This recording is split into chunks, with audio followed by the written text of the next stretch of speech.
Welcome students, I am Dr. Alpna Goyal and today we are going to read the second poem of the Hornbill book that is prescribed for 11th class, and the title of the poem is Laburnum Top.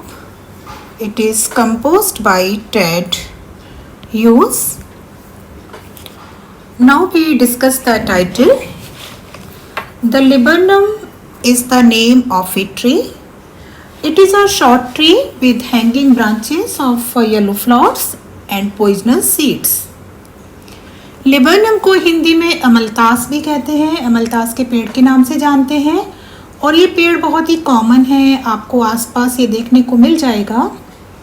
इसकी जो leaves होती हैं वो size में काफ़ी big होती हैं और डार्क ग्रीन कलर की होती हैं और इसमें जो फ्लावर्स होते हैं वो बहुत ही सुंदर ब्राइट येलो कलर के होते हैं और इस ट्री की जो ब्रांचेस हैं, leaves and flowers and fruits, इनको मेडिसिन बनाने में भी यूज़ में लिया जाता है। तो now we start the poem and we will discuss the difficult word meanings and literary devices also. The laburnum top is silent, quite still in the afternoon yellow September sunlight, a few leaves yellowing, all its seeds fallen. Laburnum is the tree. जैसा हमने पहले पढ़ा था कि इसको अमलतास के नाम से भी जानते हैं और गोल्डन चेन ट्री के नाम से भी जानते हैं। A commonly found tree with golden flowers that hang in bunches. और इसके जो फ्लावर्स होते हैं वो बंचेस में हैंग होते हैं ट्री से। And here the laburnum top means the top of the laburnum tree, it's highest branches. तो poet says in this line कि जो उसका टॉप पार्ट है, उस ट्री की जो टॉप ब्रांचेस हैं, that is quite still, that is silent in the afternoon yellow September sunlight, means there is no breeze and hence there is no rustling of leaves. क्योंकि दोपहर का time है, हवा नहीं चल रही है, तो जो ट्री है वो भी एकदम स्टिल है। The time is noon time and जो सनलाइट है वो एकदम ब्राइट येलो है। The month is September and the season is autumn because the leaves of tree have started decaying and turning yellow. जो leaves हैं वो yellow होने लगी हैं and जो भी seeds हैं, all its seeds fallen, the seeds of laburnum fruit have also fallen. इसके सारे seeds नीचे गिर गए, जैसा कि हम इस पिक्चर में भी देख सकते हैं कि जो लीव्स हैं वो भी ग्रीन से येलो होकर नीचे गिर रही हैं और क्योंकि ऑटम सीजन है तो ये ट्री धीमे धीमे खाली होता जा रहा है। Next, till the gold Finch comes with a twitching chirp, a suddenness, a startlement at a branch and, the tree is still just then a goldfinch bird, wild canary, a small yellow bird. The male of the species has black markings across the face on the wings and tail. और इस bird के चेहरे पर, इसके wings पर, इसकी tell पर black markings होती हैं। And then a goldfinch alight on the laburnum tree, making sudden short high-pitched sounds. Twitching chirrup. Twitching means small, often involuntary movement of a body part, and chirrup means an onomatopoeic word capturing the sound made by a bird. ये एक short high-pitched sound करती है। अभी हम एक video देखेंगे, उससे ये जो वर्ड्स हैं आपका ट्विचिंग, चिरप, ये बिल्कुल क्लियर हो जाएंगे। तो ये अचानक उस पेड़ पर आके बैठती है, उसकी एक ब्रांच के एंड पर, और इसका जो मूवमेंट है वो इतना सडन है कि जो भी देखता है तो he is very amazed. Next, Then sleek as a lizard and alert and abrupt, she enters the thickness and the machine starts of chitterings and of tremor of wings and trillings. So now we see the difficult words of these lines. She is very smooth just like a lizard. She is alert. Alert means she is very cautious. She is very cautious. And here the poet uses the word cautious because she is a mother. And when she enters the thickness, when she enters the a tree, she enters with great care so that no predator can come to know that her babies are housed in the nest. वो जब thickness जब tree के अंदर जाती है, tree की घनी branches के अंदर जाती है, तो बहुत ध्यान रखती है कि कोई और बर्ड उसको ना देखे, क्योंकि उसके अंदर उसका नेस्ट है और उसमें उसके चिक्स या बेबी हैं.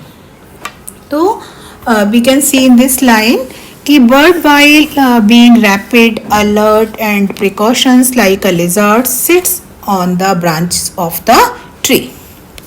As she moved toward the thickness of the branch, as she enters the thickness, जब वो ब्रांच की थिकनेस में एंटर करती है तो क्या होता है? A machine starts up of chitterings and of tremor of wings and trillings.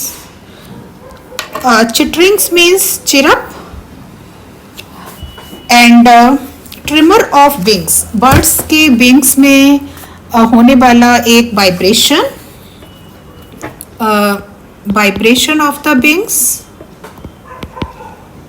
Vibration of the wings, जिसको कि हम ट्रिमर ऑफ विंग्स के नाम से भी जानते हैं. And trillings, trillings means produce a chirping sound. Chitterings, trillings, तो ये साउंड कौन कर रहा है? उसके baby. She enters the thickness, और जैसे ही वो थिकनेस ब्रांच की थिकनेस में एंटर करती है जहाँ पर कि बहुत सारे फ्लॉट्स और बहुत सारी लीव्स हैं, तभी एक मशीन स्टार्ट हो जाती है. वो मशीन किसकी स्टार्ट होती है? चिटरिंग्स, उसमें से आवाज़ आने लगती है बर्ड्स की. Tremor of wings and trillings means gold finch has her nest in the tree and her chicks are resting in the nest. और जब उनको पता चलता है कि उनकी माँ आई है, ऑन द मदर्स रिटर्न, एक सडन मूवमेंट स्टिर्स द ट्री. एक अचानक एक मूवमेंट होने लगता है जो उस ट्री को पूरा हिला देता है.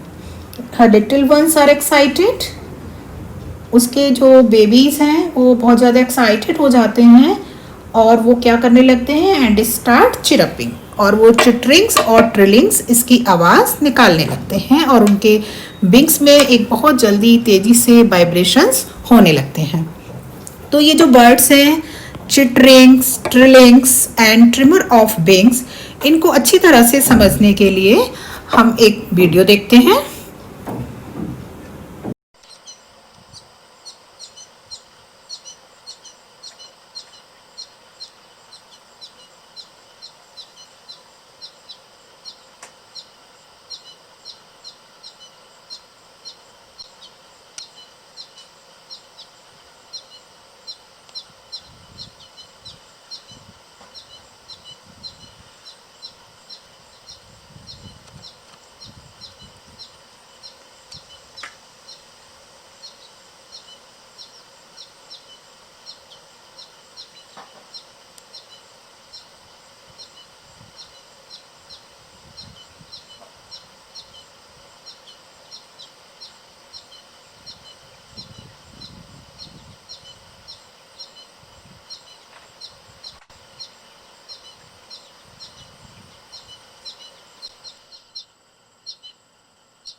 The whole tree trembles and thrills.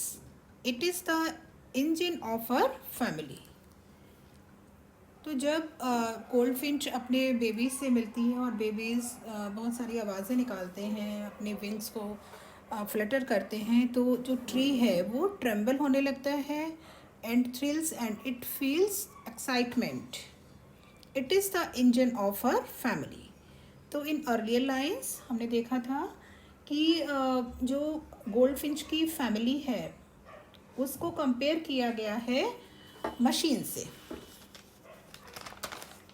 The machine refer to is the gold Finch family. आप देखिए इन लाइन्स में, she enters the thickness and the machine starts up.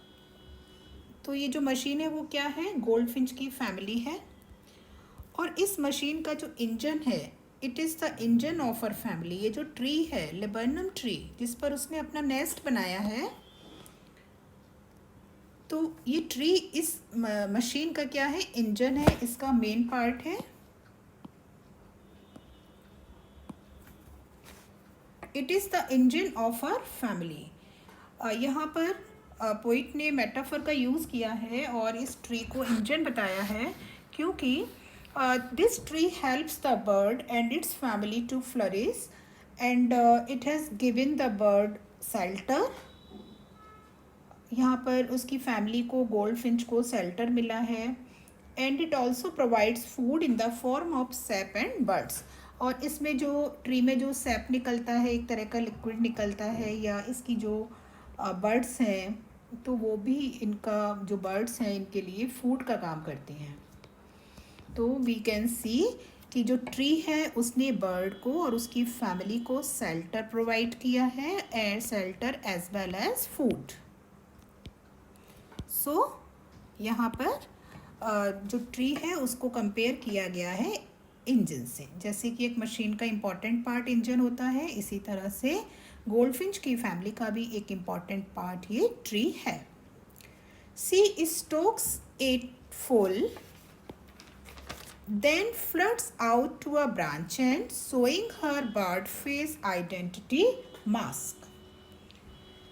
She stokes it full. She stokes. Stokes means adds fuel. In the context of the poem, the goldfinch feeds its family, providing the fuel that the machine needs to be energetic. जैसे कि हम किसी भी machine में fuel डालते हैं, तो in the same way वो क्या करती है, अपनी जो बेबीज़ हैं उनको ये फूड खिलाती है और इस तरह से उनको ये फ्यूल प्रोवाइड कर रही है, न्यूट्रिशन प्रोवाइड कर रही है. Machine that the machine needs to be energetic. और जो ये फीड कराती है उनको, उसी से वो जो बेबीज़ हैं वो एनर्जेटिक रहते हैं. She stokes it full, then flirts out to a branch end. और after feeding the chicks, उनको फीडिंग कराने के बाद, the goldfinch flies up, flirts. Flirts means in the context of the poem move abruptly or jerkily with light steps. ये कहाँ पर आ जाती है, फिर से ब्रांच एंड पर ये आ जाती है. हमने देखा था स्टार्टिंग में भी ये ब्रांच एंड पर बैठी थी, उसके बाद ये अपने बच्चों को फीडिंग कराने अंदर गई और फीडिंग कराने के बाद ये फिर से ब्रांच एंड पर आ जाती है. Showing her bird face identity mask. And showing her bird face identity mask. अब तक जबकि ये अंदर थी ट्री में, तो ट्री की क्योंकि फ्लावर्स भी येलो थे, उसकी लीव्स भी येलो थी, और क्योंकि गोल्ड फिंच का कलर भी येलो होता है तो ये दिखाई नहीं दे रही थी. लेकिन जब ये बाहर आ जाती है तो ये दिखाई देने लगती है, क्योंकि the gold finch has dark stripes on her face. Barred means striped. इसके चेहरे पर बार्ड है, लाइंस पड़ी हुई हैं. आइडेंटिटी मास्क, तो यही इसका एक आइडेंटिटी मास्क बन जाता है, इसी से ये दूर से पहचान में आ जाती है. अदरवाइज़ क्या था कि ये पूरी तरह से उसमें घुल मिल गई थी, तो पता ही नहीं लग रहा था कि यहाँ पर एक गोल्ड फिंच बैठी हुई है.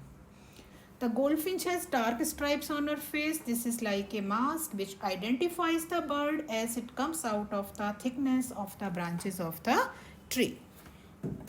In the next line, then with airy delicate whistle chirrup whisperings she launches away to parts the infinite and the laburnum subsides to empty. And then what happens? Then after some time, कुछ समय तक तो वो बैठी रहती है branch and पर, फिर goldfinch makes airy means strange in a frightening or mysterious way.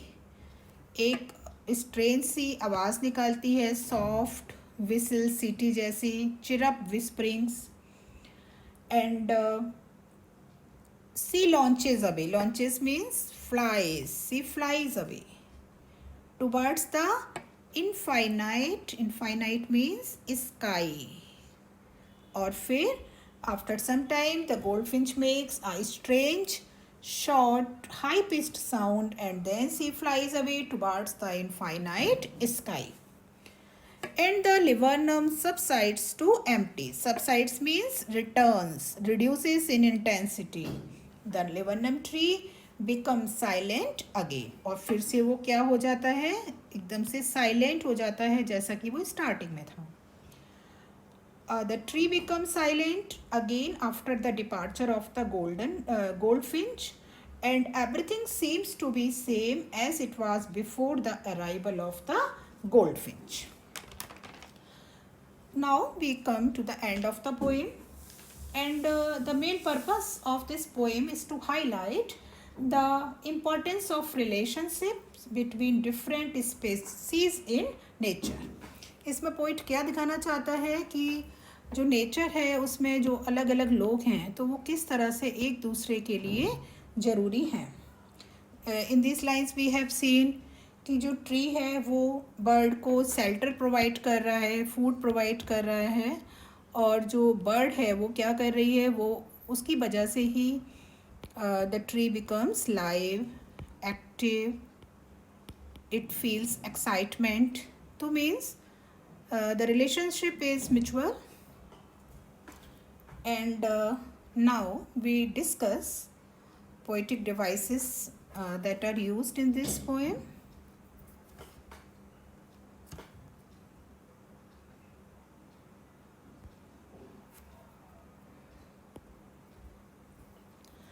Number first, we see alliteration.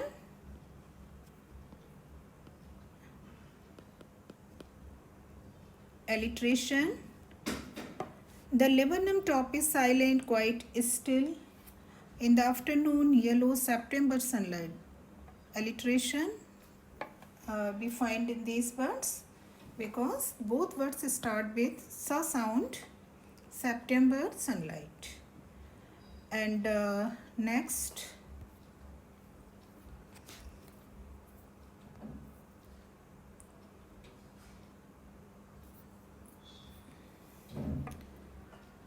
And alert and abrupt. यहाँ पर भी हम एलिट्रेशन देखते हैं. And tree trembles and thrills. यहाँ पर भी आप देखिए टा साउंड इज रिपीटिंग. एंड